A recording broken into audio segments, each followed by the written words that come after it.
अलग अलग समय पर एक से बढ़कर एक महान व्यक्ति होते रहे हैं और उन्हीं महान लोगों में से एक थे गौतम बुद्ध, जिन्होंने खुद सभी तरह के सुखों को त्याग करके दूसरों को सही मार्ग दिखाया।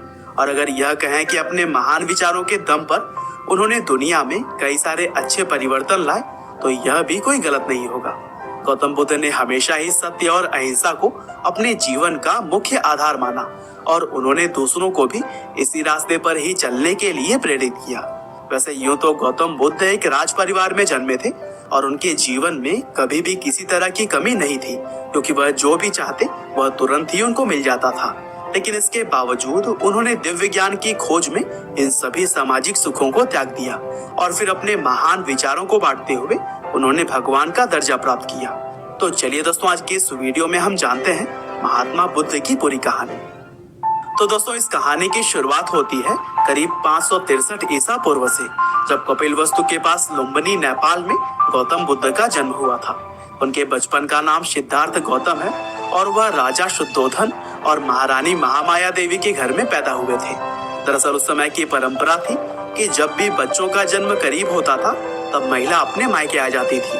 लेकिन जब महारानी अपने मायके कपिलवस्तु आ ही रही थी, तभी रास्ते में ही गौतम बुद्ध के जन्म का समय आ गया और इसीलिए लुम्बिनी नेपाल में एक पेड़ के नीचे ही गौतम बुद्ध पैदा हो गए।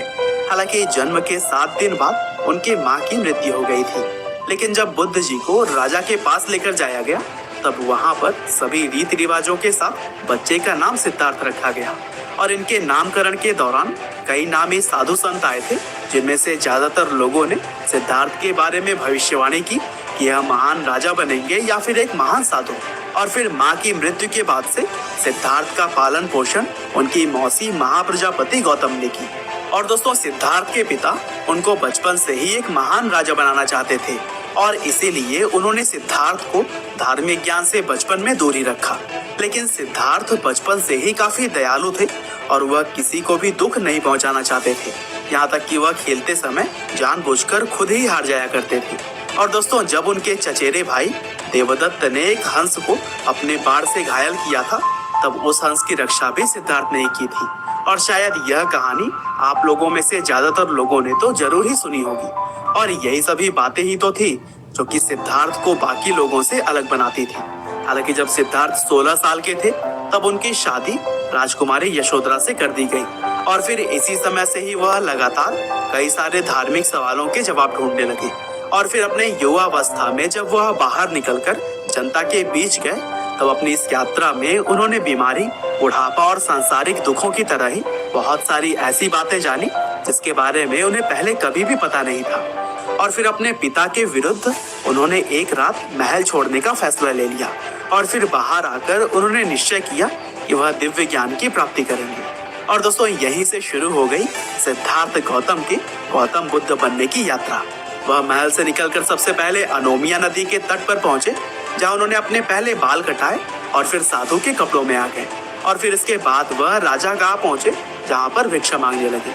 हालांकि भिक्षा मांगने के दौरान ही उस वक्त मगध के राजा बिंबिसार के लोगों ने सिद्धार्थ को पहचान लिया और फिर राजा के दरबार में जब उन्हें लाया गया, तब बिंबिसार ने सिद्धार्थ को रहने के लिए अपने राज्य का कुछ हिस्सा देने की बात कही।